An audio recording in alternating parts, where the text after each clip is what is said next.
नमस्ते गुरुजी। जय गुरुजी महाराज। जय गुरुजी साध संगत जी। मल्टीलिंगुअल ग्लोबल सेवादार टीम की तरफ से आप सबका हार्दिक स्वागत है। आज हमने संगत जी बहुत ही डिवाइन ब्लिसफुल गुरबानी सुनी। हम सब निहाल हो गए आज के शब्द सुन के। आज हमारे बीच में गुरुजी महाराज की ब्लेस संगत आकाश सेठी जी उपस्थित हैं। गुरु परिवार की तरफ से आपसे रिक्वेस्ट है, आपसे निवेदन है, आकाश सेठी जी प्लीज संगत शेयरिंग करें। Over to you. जय गुरु जी। जय गुरु जी वासन अंकल। जय गुरु जी सब संगत को और गुरु जी के चरणों में नमस्कार। पहले ही क्षमा प्रार्थी हूँ कि यदि सत्संग करने में कुछ त्रुटि हो तो क्षमा कर दें, क्योंकि मनस्थिति पिछले कुछ समय से ऐसे चल रही है कि जो बातें मन चाहता है वो नहीं हो रही, कुछ और हो रहा है। लेकिन इस मनस्थिति के साथ सत्संग करना और भी आवश्यक है, क्योंकि जिसके जो नसीब में है नहीं वो करता उसी की चाहत है। जो जिसके नसीब में है नहीं वो करता उसकी चाहत है, बिना ये सोचे कि तेरी सांस भी जो है चल रही वो भी किसी की इनायत है। तो गुरु जी की इनायत से हमें एक एक श्वास जो मिल रहा है, और बाकी हमारे मन की बात हो ना हो, गुरु जी की रजा में रहने का अर्थ ही यही है कि जो वो चाहें वो हो। क्योंकि अंततः अगर आप पूरा एनालाइज करेंगे, उसका पूरा चिंतन करेंगे, तो आपको समझ आ जाएगा कि what he plans is the best course for you, since he is sitting to take certain decisions where you don't have a say। और गुरु जी के अपने मुख से ये सुना है कि जन्म मरण, हानि लाभ, यश अपयश, ये ईश्वर के ही हाथ में है, आपके नहीं है। तो ऐसी चीजें जो है छोड़ देनी चाहिए और रजा में राजी रहना चाहिए, ईश्वर की रजा में। तो अपने एक्सपीरियंसेस की शुरुआत करता हूँ। गुरुजी को इस जन्म में फिजिकल फॉर्म में दर्शन करने का हमें सौभाग्य प्राप्त हुआ 1998 में। पृष्ठभूमि ये थी कि हमारी शादी हुई थी 1991 में, और बावजूद कई कोशिशों के कोई संतान थी नहीं। तो ऐसे में गुरुजी की संगत में हमारे मामा जी हुआ करते थे, ओबराय साहब। तो उनके ऊपर गुरुजी ने बहुत कृपा की हुई थी। तो उन्होंने हमें कई दफे कहा कि चलो तुम्हें गुरुजी के पास ले चलता हूं, परंतु जो एक नियम है कि जब गुरुजी की इच्छा होगी, जब उनका बुलावा आएगा तभी आप उनके दरबार में पहुंच पाएंगे, उससे पहले होगा नहीं। तो उनके साथ जो कृपा हुई उसका थोड़ा सा वर्णन करता हूं। मामा जी को हार्ट की प्रॉब्लम थी, और ओपन हार्ट सर्जरी, बाईपास, ये सब वो चीज़ें थी जो बारंबार डॉक्टर उन्हें प्रिस्क्राइब कर रहा था। तो एक दफ़े डॉक्टर ने उन्हें कह दिया कि आप क्या बाईपास होगा, आप कल आइए सुबह और भर्ती हो जाइए। तो उनको विचार आया कि गुरुजी से आशीर्वाद ले लूं कि मेरा बाईपास ठीक ठाक हो जाए। तो वो गए, संगत में बैठे। तो गुरुजी ने कहा कि ओबराय, तुझे बहुत दिन हो गए हैं मेरे चरण दबाए हुए, तो ज़रा मेरे चरण दबा। अब मन में ये आ रहा है कि मैं गुरुजी को बताऊं कि मेरा बाईपास होना है, और उनसे कृपा मांगूं कि भाई ठीक ठाक हो जाए। और गुरुजी ने ड्यूटी लगा दी कि भाई चरणों की सेवा करो। तो चरणों की सेवा करते करते बीच में उन्होंने बताया कि ऐसे ऐसे I am slitted for bypass surgery tomorrow. तो गुरुजी ने कहा ठीक है। तो छुट्टी मांगने की कोशिश की, तो गुरुजी ने कहा अभी नहीं। तो जब बहुत समय बीत गया, 12 से भी ऊपर टाइम हो गया रात का, तो गुरुजी ने कहा चलो जाओ, छुट्टी हो गई। तो उन्होंने कहा गुरुजी आशीर्वाद तो दे दीजिए कि मेरा बाईपास ठीक ठाक हो जाए। तो गुरुजी ने हंस के कहा, तेरा बाईपास तो मैंने कर दिया है, जा ऐश कर, विस्की पी, गुरुजी की एक खासियत थी कि उन्हें सबके मन में क्या चलता है, किसकी क्या हैबिट्स हैं, किसको किस चीज में आनंद आता है, सब मालूम। आज भी मालूम है। कोई कितना भी बनावटी अपना वेश बना ले, अपने शब्द गढ़ ले, अपने विचार जो दुनिया के सामने रखते हैं उसमें कितनी नेकी दिखा ले, लेकिन असलियत जो है वो गुरु जी से छुपी नहीं है। Omniscient, omnipresent, and knowing each and everything that goes on in our minds. तो अब उन्होंने जाके विस्की तो क्या पीनी थी, उनको गुरुजी ने आशीर्वाद दे दिया। तो उन्होंने कहा कि यही आशीर्वाद है कि भाई सफलतापूर्वक हो जाएगा। अगले दिन जब एडमिट होने के लिए गए तो प्री एडमिशन टेस्ट हुए, और प्री एडमिशन टेस्ट में his heart was appearing to be as good as any youngster.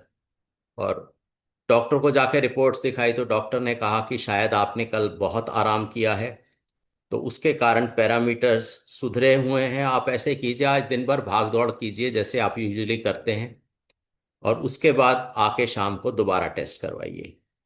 तो यही किया उन्होंने। जाके अपने कार्यस्थल पर जो भागा दौड़ी काम धंधा करते थे किया। अगले रात, उसी दिन रात को फिर टेस्ट करवाए। वो टेस्ट की रिपोर्ट भी बिल्कुल नॉर्मल आई। तो अब वो रिपोर्ट लेके अगले दिन जब डॉक्टर के पास पहुंचे तो उन्होंने कहा कि नहीं, शायद जो पहले टेस्ट हुए थे कुछ दिन पहले, जिससे ये मैंने कंक्लूड किया था कि तुम्हें बाईपास की ज़रूरत है, वो टेस्ट गलत था। बट ऐसा कभी होता नहीं है। तो मामा जी ने उनको रिवील कर दिया कि ऐसे ऐसे मुझे आशीर्वाद मिला है, और गुरु जी ने कहा कि बाईपास तो मैंने तेरा कर दिया। Although he did not believe till the time he himself went along with मामा जी to be at Guruji's lotus feet. वहां गया तो गुरुजी ने उससे एक ऐसी बात कह दी जो उसे ही पता थी, उसके अतिरिक्त किसी को नहीं पता थी। तो वो समझ गया कि ये साधारण महापुरुष नहीं है, ये ईश्वर हमारे समक्ष खुद बैठा हुआ है। तो मामा जी हमसे कहते थे कि भाई आप गुरुजी के दरबार में चलो, वहां पे सब कुछ संभव है, सब कुछ मिलता है। जब गुरु जी की इच्छा होती है, उनके आशीर्वाद के आगे कुछ भी असंभव या कठिन नहीं है। तो 98 में हम गए तो पहले दिन हम रात में काफी देर से पहुंचे, और लंगर का आखिरी राउंड चल रहा था। तो गुरु जी ने आदेश किया कि आप लंगर करो, उसके बाद फिर बात करेंगे। तो लंगर करके हमने इजाजत लेने के लिए गुरु जी के पास गए तो गुरु जी ने बस इतना भर पूछा, किसके साथ आए हो? तो बता दिया इनके साथ आए हैं। तो गुरुजी ने कहा कि मेरा बर्थडे इस बार रैंच नाम के एक फार्म हाउस पे मनाया जाएगा, तो वहां आ पाओ। तो मेरे साथ ये था कि मैं उन्हीं दिनों में जे एंड के की पोस्टिंग से वापस लौटा था। और ये पहले दिन की जो बात है, ये जून के अंत के कुछ दिनों की बात है। तो उनका आदेश हुआ कि 7 जुलाई को रैंच पे पहुंचो, मेरा जन्मदिन है। तो अगले ही दिन मैं जब ऑफिस गया ज्वाइन करने के लिए, ज्वाइन करते ही आदेश हो गया कि आप वापस जे एंड के चले जाओ। तो जिसको आपने चार्ज दिया है उससे कुछ गड़बड़ी हो गई है, वहां पे स्थिति संभालने की बहुत ज़रूरत है। तो मैं चला गया। पीछे से पूरे परिवार ने गुरुजी का बर्थडे अटेंड किया, और उस दिन का पूरा वर्णन मैंने फोन पर सुना, अपनी पत्नी और अपनी माँ से बात करते हुए। तो वहां पे जब पहुंचा तो जे.एंड.के में काफ़ी दिक्कत हुई थी। सर्विस लैप्सेस हुए थे जिसके कारण हमारा जो सबसे इम्पोर्टेंट कस्टमर है काफ़ी नाराज़ था। तो सिर झुका के काम करते रहे, लेकिन ये देखते रहे कि जो भी प्लान बनाए, जो भी स्ट्रेटजी करें, वो कामयाब हो रही है। मेहनत तो पहले भी करते थे, परंतु इस दफ़े मनोबल बहुत ऊंचा था कि गुरु जी का आशीर्वाद मिला हुआ है, तो असफल होने का तो प्रश्न ही नहीं उत्पन्न होता। तो अंततः ये हुआ कि 1 महीने 1.25 महीने के बाद में जिस कस्टमर ने कंप्लेंट दी थी उसी कस्टमर ने एप्रिसिएशन लेटर दिया। और वो लेटर हमने अपने कंट्रोलिंग ऑफिस में भेजा तो वे भी हैरान रह गए कि appreciation letter from this customer is a very very rare thing. लेकिन गुरु जी की कृपा की शुरुआत इस जन्म में हो चुकी थी। पिछले जन्मों का हिसाब किताब गुरु जी जाने, और उनका हमारी परिस्थिति नहीं है, हमारा उतना ज्ञान नहीं है, उतनी समझ नहीं है कि हम झांक सकें उन जन्मों में जो गुजर चुके हैं। तो एक मनोबल और बढ़ गया। एक सफलता मिलने से ये पता चल गया कि हाँ, गुरुजी का वरद हस्त अगर आपके सिर के ऊपर है तो आप फेल नहीं हो सकते, चाहे कार्य कितना भी कठिन हो। तो लौट के आने के बाद गुरुजी के संगत में जाके बैठना शुरू किया। उस समय गुरुजी हर दिन शाम को बैठा करते थे, परंतु मेरी ड्यूटी कुछ रोटेशन में शिफ्ट टाइप की थी, और सिर्फ हफ्ते भर में 1 या 2 दिन संभव होता था कि जाके गुरुजी के दर्शन कर पाए। तो गुरुजी के विषय में ये बताया गया था पुरानी संगत द्वारा कि आपने खुद जाके बात नहीं करनी, खुद नहीं बताना कि आप यहाँ क्यों आए हो। तुम्हें खुद बुलाएंगे जब गुरुजी, तो तब आप बता सकते हो। तो उस दिन का इंतजार करते रहे कि जब हमें बुलाया जाएगा। 1-2 दफे ऐसा हुआ, गुरुजी ने इशारा किया और उठ के खड़े हुए तो कहा तुझे नहीं बुलाया, किसी और को बुलाया है। तो जिस दिन असल में बुलाया, उस दिन चूंकि इतनी दफे ये हो चुका था कि हमने सोचा कि हमें बुलाया है और निकला ये कि किसी और को बुलाया था, तो उस दिन उठ के खड़े ही नहीं हुआ। तो साथ वालों ने कहा भाई तुम्हें बुला रहे हैं, जाओ। मैं गया, जाके माथा टेका तो गुरुजी कहते हैं इत्थे क्यों आए। अब एक गुरुजी ने बात कही हुई थी कि लोग तभी आते हैं जब कोई विषमता होती है, कोई परेशानी होती है, कोई दिक्कत होती है। तो अंधा क्या चाहे दो आंखें, तो मैंने सीधे कहा गुरुजी औलाद नहीं है। तो गुरुजी ने कहा ते हो जाओगे फिर, भाजा इत्थों। अब मन में दृढ़ता कहाँ से आई? शायद गुरुजी के आशीर्वाद से ही आई, और तो कोई कारण नहीं था। अन्यथा गुरुजी के चेहरे पे इतना तेज होता था कि उनकी तरफ देख पाना 2 सेकंड से ज्यादा बहुत मुश्किल था। तो हिम्मत करके मैंने कहा गुरुजी भज्जन वास्ते नहीं आया। तो गुरुजी बहुत प्यारे, बहुत खूबसूरत अंदाज से मुस्कुराए और उन्होंने कहा तो फिर आंदे रहो, हर 8वें दिन आया करो। And I was in a 8 day duty cycle, and only one day out of those 8 was convenient for me to be in the संगत। बिकॉज गुरुजी के पास जाने का अर्थ उस समय होता था कि आपको 7, 7:15 पहुंचना है, और आपकी छुट्टी 10 बजे, 11 बजे, 12 बजे, 1 बजे कभी भी हो सकती है। तो उस परिस्थिति में अगले दिन ड्यूटी पे जा पाना यदि सुबह की हो तो बहुत कठिन होता था। तो ये सुन लिया, कोइंसिडेंस समझा, लेकिन धीरे धीरे ये समझ आने लगा कि यहाँ कोई इंसिडेंस कोइंसिडेंस नहीं है। गुरुजी नोज एवरीथिंग। एक दिन संगत में बैठा हुआ था तो गुरुजी अपने नाखून चबा रहे थे। छोटे बच्चे की तरह नाखून ऐसे किया हुआ था, और मन में आया कि हैं तो भगवान ये सामने बैठे हैं ते रब भी हैगन, पर दसन की कोशिश कर रहे हैं कि मैं रब नहीं हैगा। इतना सोचना भर था कि गुरुजी दूसरी तरफ देखते देखते अचानक उनकी निगाह घूम के मुझ पर पड़ी। आंखों से आंखें मिलने पे भेद देने वाली दृष्टि से उन्होंने देखा कि अच्छा तुझे समझ आ गया। तो ये समझ आया कि ना केवल ये कि आपकी परिस्थिति क्या है, आपके फिजिकल हालात क्या हैं और आप क्या करते हैं, आप क्या सोचते हैं, उस चीज का भी यहाँ पे कोई पर्दा नहीं है, क्योंकि सामने जो बैठा है अंतर्यामी है। तो उस अंतर्यामी के दरबार में हम जाते रहे। कुछ जीवन में ऐसी अचीवमेंट्स, ऐसी सफलताएं होने लगी जो पहले नहीं हुई थी। आर्थिक स्थिति बेहतर हो गई, पत्नी की जॉब यूनिवर्सिटी में परमानेंट हो गई। लेकिन मन में यही था कि गुरुजी अब संतान से कब ब्लेस करेंगे। तो वही प्रिंसिपल था कि खुद नहीं जाना, बुलाएंगे तो जाना है। लेकिन एक स्थिति ऐसी आई कि मेरा नाम शॉर्टलिस्ट हुआ एमबीए एंट्रेंस के लिए, और पत्नी और मैं हम लोग ट्रीटमेंट करवा रहे थे इनफर्टिलिटी का। तो मन में ये आया कि यदि एग्ज़ाम दिया जाएगा और क्वालिफाई हो जाएगा तो मैं 1.25 साल के लिए इंस्टीट्यूट में चला जाऊंगा। बीच बीच में आना होगा घर में। लेकिन ट्रीटमेंट जिस गति से, जिस रेगुलरिटी से चल रहा है, वो नहीं हो पाएगा, everything will get delayed by 1.5 years। तो पत्नी इस बात से एग्रीएबल नहीं थी कि मैं एंट्रेंस दूं। मुझे कुछ समझ नहीं आ रहा था कि ये या वो देना है या नहीं देना है। तो ऐसी परिस्थिति में हमने जब डिस्कशन किया तो नतीजा ये निकल कर आया कि गुरुजी से पूछेंगे।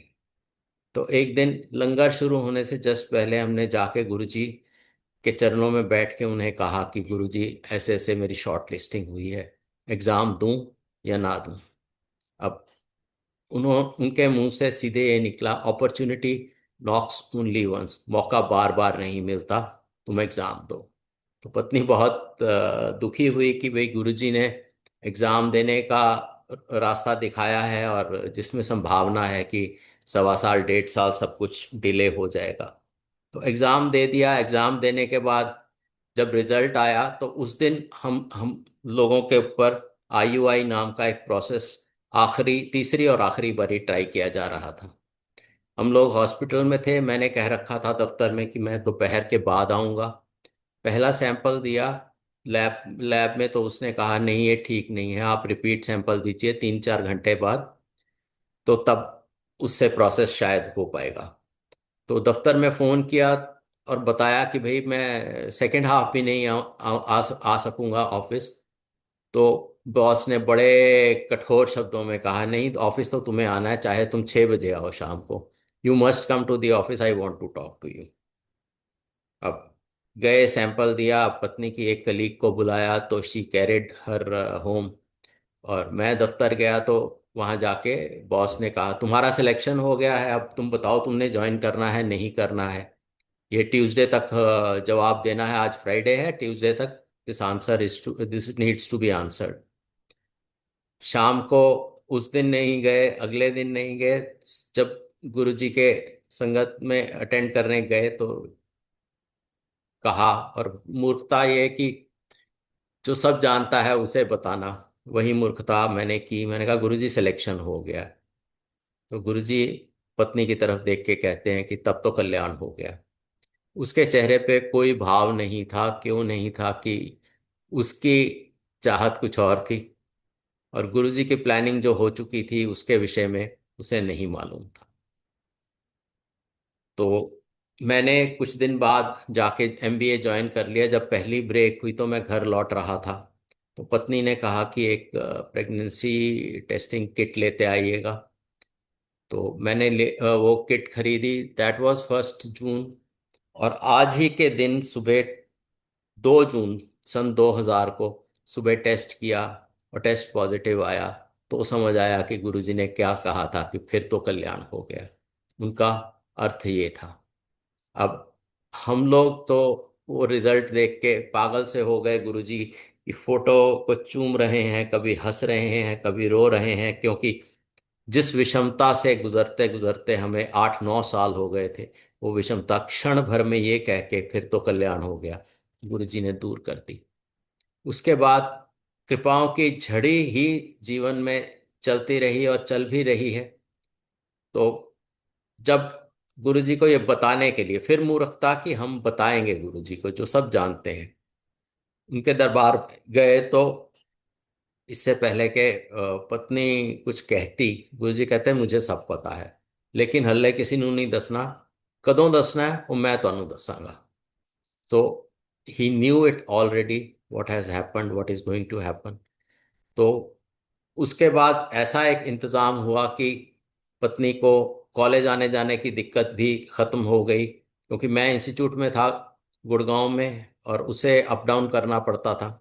तो कॉलेज में एक कलीग ने कहा कि आप मेरे घर में रह जाइए, हमारी पोस्टिंग हो गई है हस्बैंड की अब्रॉड, तो हम लोग जाएंगे तो you can stay at my house and operate from there. तो ऐसा इंतज़ाम हो गया कि क्लास पढ़ाने जाना जहाँ पे होता था, पहले 14 किलोमीटर था, फिर 140 गज भी नहीं रह गए। तो she could continue to teach while pregnant, और प्रेगनेंसी बहुत आराम से निकलती रही। मैं वीकेंड्स पे आता था। तो अब पहले पुत्र का जन्म हुआ 31 जनवरी 2001 को। और उसको हम जब 40 दिन कंप्लीट हो गए तो लेके गए गुरुजी के दर्शन करवाने के लिए। तो गुरुजी के दर्शन करवाए तो गुरुजी ने उस छोटे बच्चे को देखकर आशीर्वाद दिया और पत्नी से प्रश्न किया, पूनम आंटी मुंडा होर लेना है? अब जिसका प्रोसीजर के थ्रू और इतनी स्ट्रगल के थ्रू संतान मिली हो, और उसके दिमाग में यही नक्शा है कि ये सारा प्रोसेस दोबारा होगा, फिर से हार्मोन के इंजेक्शन लगेंगे, फिर से प्रोसीजर ट्राई किया जाएगा, तो शी डिड नॉट आंसर।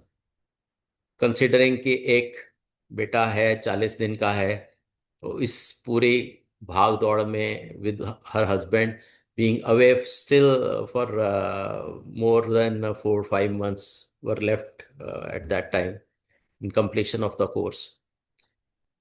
तो उसने कोई जवाब नहीं दिया। उसके बाद एक रूटीन बन गया कि जब भी हम जाएं, संगत में बैठें, छुट्टी देते समय गुरुजी पूछे मेरी पत्नी को कि पूनम आंटी मुंडा होर ले ले, और वो कोई जवाब ना दे पाए। एंड हम लोग आपस में बात करते थे कि गुरुजी कहते हैं ये कैसे हो पाएगा, एक बच्चा इतना छोटा है और दूसरे देने की बात कर रहे हैं, तो हाउ आई विल मैनेज। तो ये रिपीट होता रहा। जुलाई में जाके मेरे ट्रांसफ़र ऑर्डर्स आ गए वेस्ट बंगाल जाने के, और एक ऐसी इंस्टॉलेशन क्या है कि जो कि इंडस्ट्रियल रिलेशंस के लिए बहुत ख़तरनाक थी, बहुत हादसे हो चुके थे वहाँ पर, और वहाँ काम करना ही कठिन था। तो हमने ट्राई किया, जितने लोगों से जान पहचान थी, और एक बहुत सीनियर ऑफिसर हमारे दूर के रिश्तेदार थे, उनसे भी रिक्वेस्ट किया, तो उन्होंने असमर्थता व्यक्त कर दी, ये कहते हुए कि डायरेक्टर का साइंड डॉक्यूमेंट है, आपको जाना पड़ेगा, मैं कुछ कर नहीं पाऊंगा, क्योंकि डायरेक्टर मानेगा नहीं, उल्टा मुझे डांट देगा। तो जब कहीं सुनवाई ना हो तो कहाँ जाएंगे, वही अपने दाता के पास। तो संगत में गए, बैठे, कहा जाके गुरुजी ट्रांसफर वेस्ट बंगाल हो गया। तो गुरुजी मजाकिया स्वर में कहते थे जाओ फिर पात मच्छी खाओ। मैं कहा गुरुजी मैं तो ये कुछ खाता नहीं, चलो चलो जाओ, छुट्टी हो गई। और मेरे बाद पत्नी ने पाँव छुए गुरुजी के, तो गुरुजी ने फिर सवाल पूछा, पूनम आंटी मुंडा होर लेना है, फिर ना कहीं। अब उसने भी जाने क्या मति दी गुरुजी ने, उस समय इतनी हिम्मत दी कि शी से, गुरुजी ये अगर वेस्ट बंगाल चले जाएंगे तो आप और मुंडा किमें दोगे? तो गुरुजी हंसने लग गए। मैं कुछ दूर खड़ा था तो मुझे कहते हो IOCL वाले सेठी इधर आ, इतने टेक्निकल प्रॉब्लम हो गई है। आंटी कह रही है कि ए अगर वेस्ट बंगाल चले जाएंगे ते मुंडा किमें दोगे, तो तेरी ट्रांसफर मैंने कैंसिल कर दी। सुन लिया। और तब तक इतना हो चुका था कि जो गुरुजी का वचन है वो वचन तो खाली जा नहीं सकता, वो अवश्यम भावी है, वही होकर रहेगा।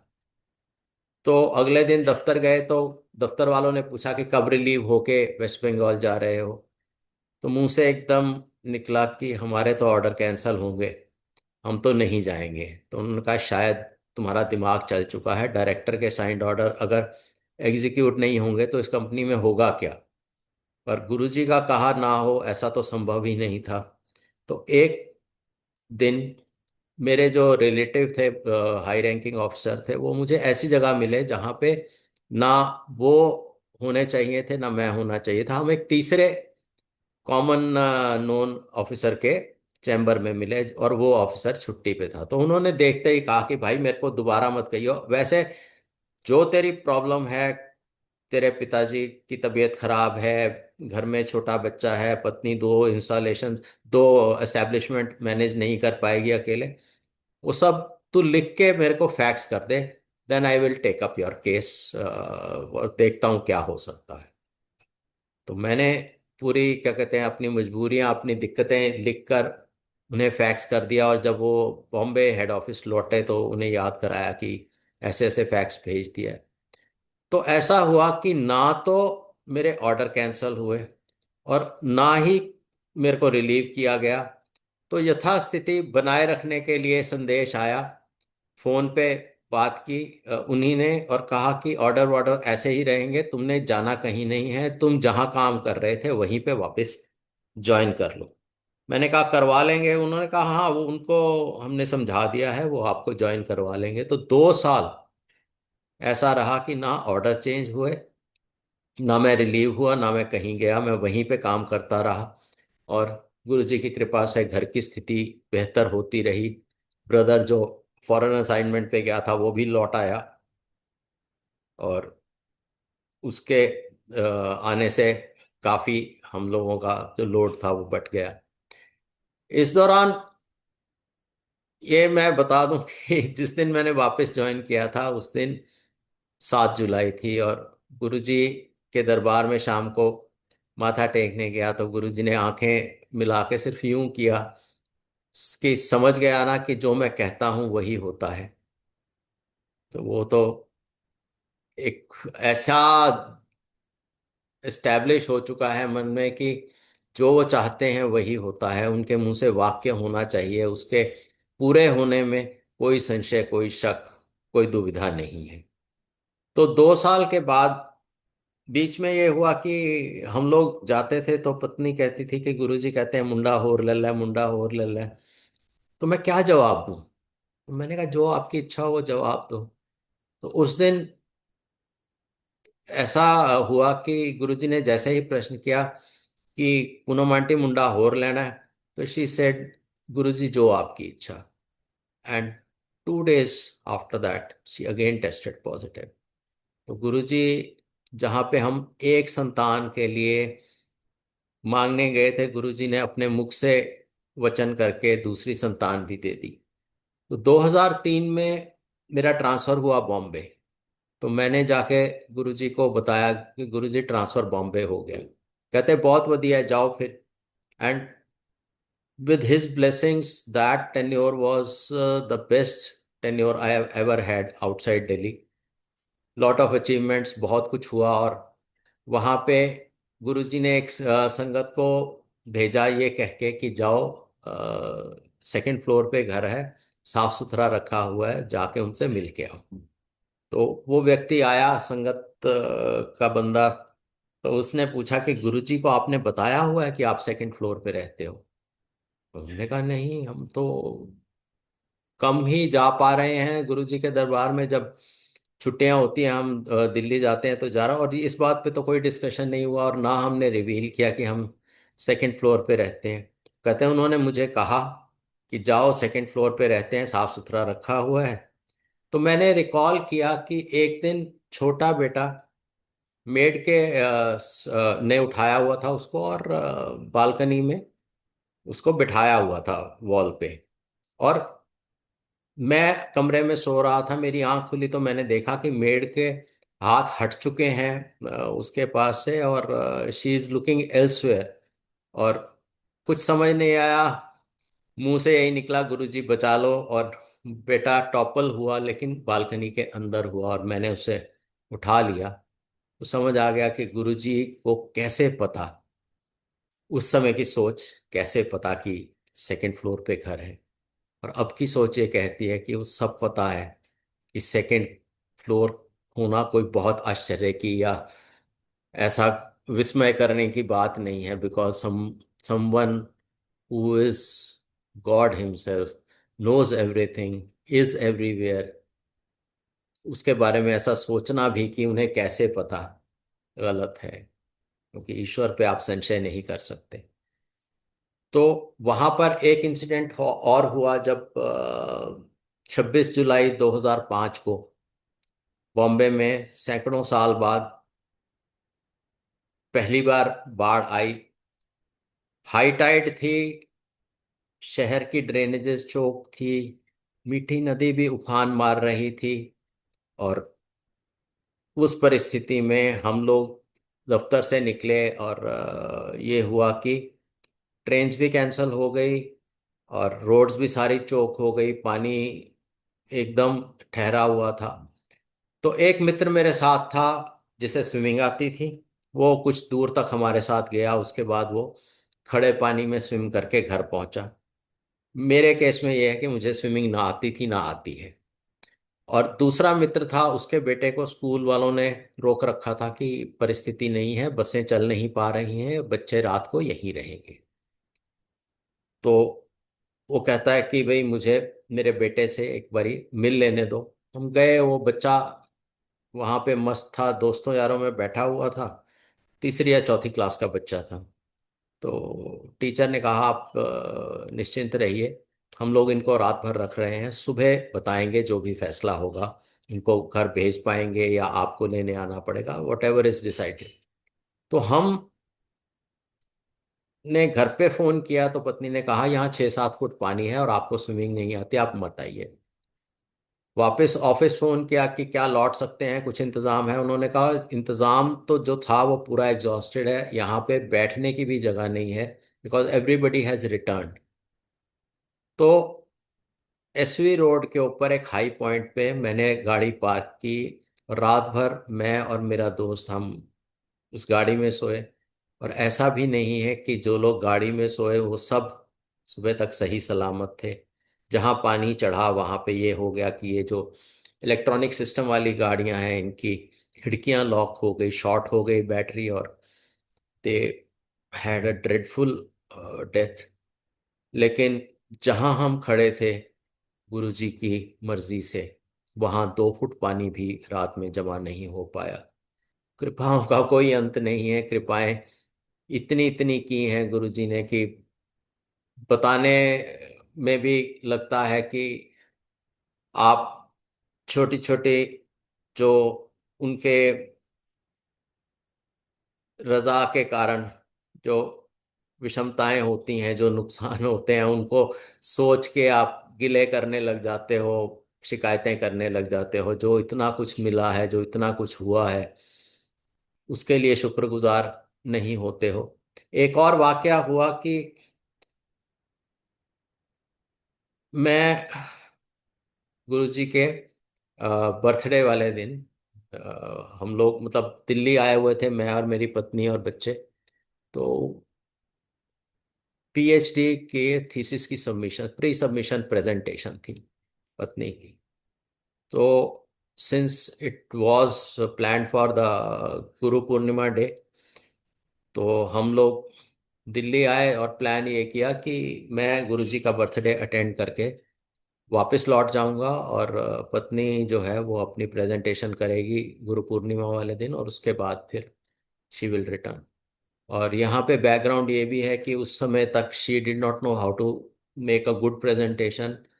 को बहुत ज़्यादा कंप्यूटर का एक्सपीरियंस नहीं था, मुझे आता था ऑफिशियल काम करने के कारण।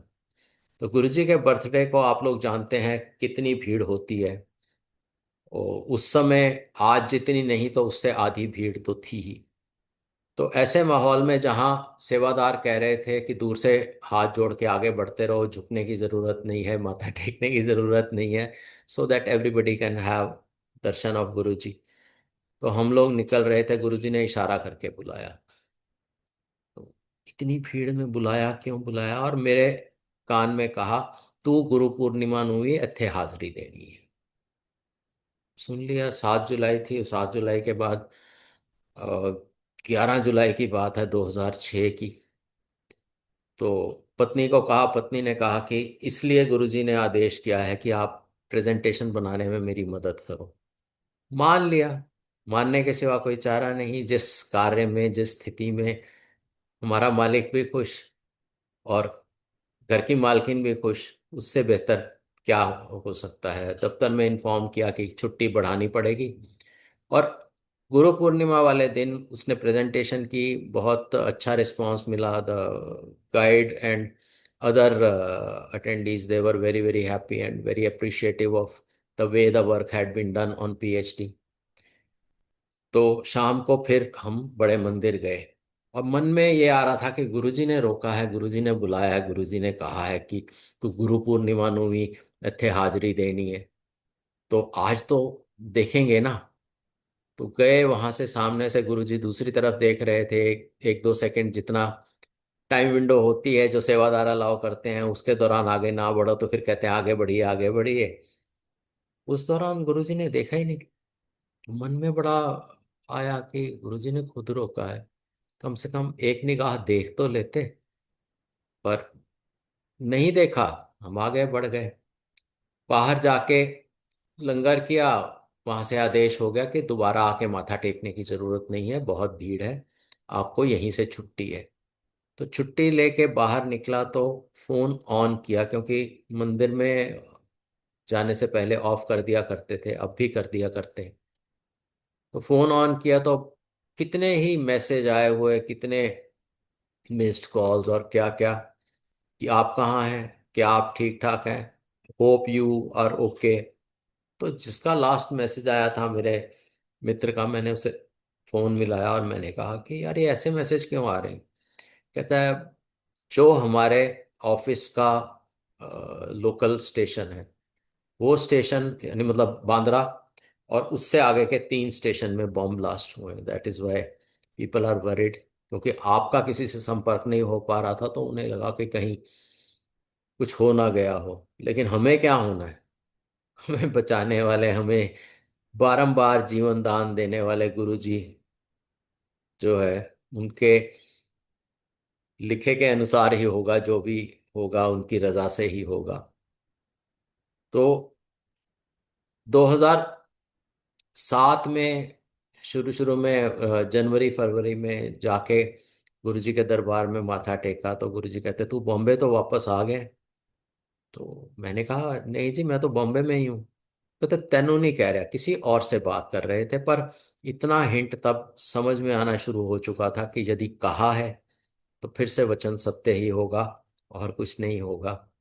तो 2007 में वापस ट्रांसफर हुआ, हम सब लौट के दिल्ली आए। तो 27 मई को जो संगत बैठी थी संडे वाले दिन, सौभाग्य से हम लोग भी थे, और गुरुजी के दर्शन भी किए, और गुरुजी ने किसी से सत्संग 1 to 1 सुनाने को भी कहा, वो भी किया। 31 मई को फोन आया कि बड़े मंदिर पहुंचो, और वहां जो देखा तो एकदम से दिल टूट गया, जीवन का आधार ही हिल गया कि जिसके भरोसे, जिसकी कृपा से हम चल रहे हैं, वो नहीं है अब। लेकिन उस दुख का कोई एक्सप्लेनेशन नहीं है, कुछ उसके बारे में मैं विस्तार से नहीं कह सकता। वो बस महसूस किया जा सकता है कि आपको लगे कि आपका ईश्वर, आपका माई बाप, आपका कर्णधार चला गया है। तो ऐसी भावना आई, दीवार पे सर मार लिया, जो भी, बहुत दिल टूटा हुआ था। और घर में इन्फॉर्म किया, सब लोग आए माथा टेकने के लिए। और उस जमाने में हम लोग एक नेशनल कंपटीशन में compete किया करते थे, हर साल नेशनल फाइनल में पहुंचते थे और जीतते नहीं थे। 2005 में भी नहीं जीते, 6 में भी नहीं जीते, और 7 के लिए 1 जून ऑनवर्ड्स वो कंपटीशन शुरू होना था। तो अपनी टीम वालों को कहा कि ऐसे ऐसे हो गया है, और मुझे तो बिल्कुल कुछ सिर पैर कुछ नहीं समझ आ रहा, तो मेरे भरोसे मत रहना। तो एक टीममेट ने कहा कि आप जानते नहीं क्या, गुरु शरीर छोड़ देते हैं, ये जगत छोड़ देते हैं, लेकिन अपनी संगत को, अपने शिष्यों को नहीं छोड़ते। इतना दुख भारी था दिमाग के ऊपर कि ऐसा सोचा कि ये बालक है, ये नहीं जानता, ये इस दुख की डेप्थ को, इस दुख के भार को ये समझ नहीं रहा, ये कि थियोरेटिकल बात कर रहा है। लेकिन बात उसी की सच होनी थी। उस साल हम लोगों को तीसरे दिन कह दिया गया कि आप नेशनल फाइनल में नहीं पहुंचे, आप हार गए। तो इतने में सुना हमने, मैंने गुरुजी की फोटो निकाली, उससे बातें तो करता ही रहता हूँ कि गुरुजी अब आप नहीं हो तो हमारे साथ यही कुछ होगा। लेकिन गुरुजी ने 3 मिनट में जवाब दिया। वो टीममेट आया, कहता है सर जो हमने डिसीजन लिख के दिए थे कंपटीशन के लिए, वो उन्होंने गलत चढ़ा दिए, नंबर्स दे हैव चेंज्ड। तो हमने कहा नंबर ठीक करवा लो, जो है सो ट्राई कर लो। तो वो ठीक करने पे हम लोग क्वालिफाई कर गए, नेशनल फाइनल हुआ 6 तारीख को, and we emerged as a winner. और गुरुजी की फोटो देखी तो गुरुजी हमेशा की तरह मुस्कुरा के कह रहे थे, मैं कहीं गया नहीं, मैं कहीं गया नहीं, मैं तुम्हारे साथ ही हूं। अब वो विश्वास ना करे एविडेंस पे, और अपनी छोटी समझ, अपनी छोटी अनुभूति, अपनी छोटी अकल लगा के अगर आदमी दुख मनाने लग जाए तो मूर्ख ही है। तो गुरुजी बारंबार साथ देते हैं, हर समय ये एहसास देते हैं कि तुम मेरे हो। और ये एहसास 22 फरवरी 2013 को बहुत जोरों से आया, जिस दिन उस दिन ऐसा हादसा हुआ कि हम लोग एक स्कूल की अपने की रीयूनियन अटेंड कर रहे थे, नाच रहे थे लोग, मैं भी नाच रहा था। तो हुआ ये था कि because of certain neglect health काफ़ी बिगड़ चुकी थी, तो नाचते नाचते सीने में दर्द हुआ, आके बैठ गया, तो वॉमिटिश फील हो रहा था, शूटिंग पेन हो रहा था। अब एक हमारे साथ में हमारे डॉक्टर साहब थे, डॉक्टर्स एसोसिएशन के सेक्रेटरी हुआ करते थे उस समय। तो उन्होंने कहा क्या महसूस हो रहा है, do you have any history of cardiac problem? तो मैंने कहा नहीं, ऐसे दर्द हो रहा है, let me sit for 5 minutes, 5 minute बैठने दो। तो उन्होंने कहा हाँ, 5 ही मिनट, 5 मिनट तक अगर नहीं सबसाइड करता तो then I will take you to the hospital, मैं तुम्हें अस्पताल ले जाऊंगा। तो दर्द नहीं गया और वो मुझे अस्पताल ले गए। पत्नी, डॉक्टर साहब और मैं, वी रीच द हॉस्पिटल। तो वहाँ पे उन्होंने, डॉक्टर साहब ने पहले ही क्या कहते हैं कार्डियोलॉजिस्ट को इन्फॉर्म कर दिया था, तो वो पहुँच गए। तो एंजियोग्राफी हुई, और टेक्नीशियंस आपस में बात कर रहे थे कि it is a case of M I. M I मैं जानता था, चूंकि इतनी मेडिकल की समझ थी कि M I is myocardial infarction, which is technical name for heart attack. तो समझ आ गया, विदाउट एनी हिस्ट्री आपको हार्ट अटैक हुआ है, तो जो सुन रखा है कि बहुत खतरनाक चीज होती है। तो ध्यान में गया, ध्यान में गुरुजी से प्रश्न किया कि गुरुजी आज मुलाकात हो रही है क्या? क्योंकि गीता में भी यही लिखा है, जपजी साहब में भी यही लिखा है कि जो जिसका ध्यान करता है, जिसको भजता है, जिसको ध्याता है, मरने के उपरांत उसी को प्राप्त होता है। तो प्रश्न डाल दिया कि गुरुजी आज मुलाकात हो रही है क्या? तो वहां से फड़कता हुआ जवाब आया, अपनी औकात इच रह के गल करो, जो कर रहे हो करते रहो, जिथे रह रहे हो उत्थे रहते रहो, कोई मुलाकात नहीं हो रही। ध्यान से जस्ट बाहर आया, पत्नी ने कहा कि इंडेमनिटी बॉन्ड साइन करने को कह रहे हैं। इंडेमनिटी बॉन्ड ये होता है कि अब professional procedure will be done, और उस प्रोसीजर के दौरान कुछ ऊंच नीच हो जाए तो आप लीगली हम पे कोई लीगल एक्शन आप नहीं लोगे, ऐसी इंडेमनिटी साइन करवाई। तो उसने कहा कि इंडेमनिटी साइन करवा रहे हैं, कर दूं? मैंने कहा आप बेझिझक होके कर दीजिए, क्योंकि हमारे परमात्मा ने, हमारे गुरु जी ने कह दिया है, कहीं नहीं जा रहा, कुछ नहीं हो रहा, जो करता हूँ वो करता रहूंगा, जहाँ रहता हूँ वहाँ रहता रहूंगा, उनके आदेश के आगे ये जैसा भी काम करे doctors, it has to be successful.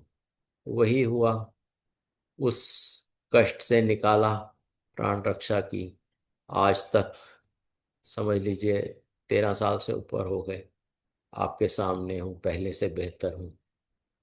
Discipline में रहने की आज्ञा देनी थी, वो आज्ञा देने का तरीका गुरुजी ने ऐसा चुना कि डिसिप्लिन में रहो, स्वास्थ्य का ख्याल रखो।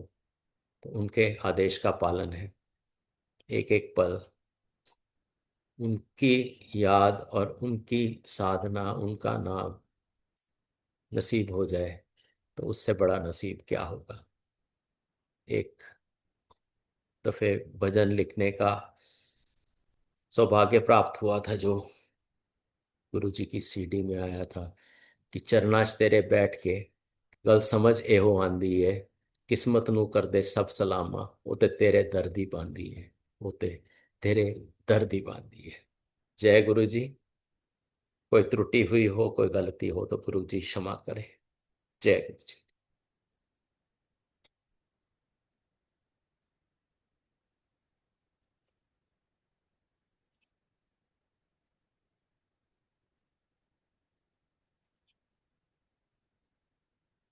जय गुरु जी महाराज। बहुत ही भाव से आपने अपने सत्संग सुनाई आकाश सेठी जी। जितनी बार भी आपके सत्संग सुनते हैं उतनी बार क्यूरियोसिटी बढ़ती रहती है, अच्छा लगता है बहुत। कितनी कृपाएं महाराज ने की हैं हम सब पर। बहुत ही उनके बनाए हुए, उनके रखे हुए, उनके संभाले हुए ही हम सब रह रहे हैं, रखे जा रहे हैं और संभले हुए।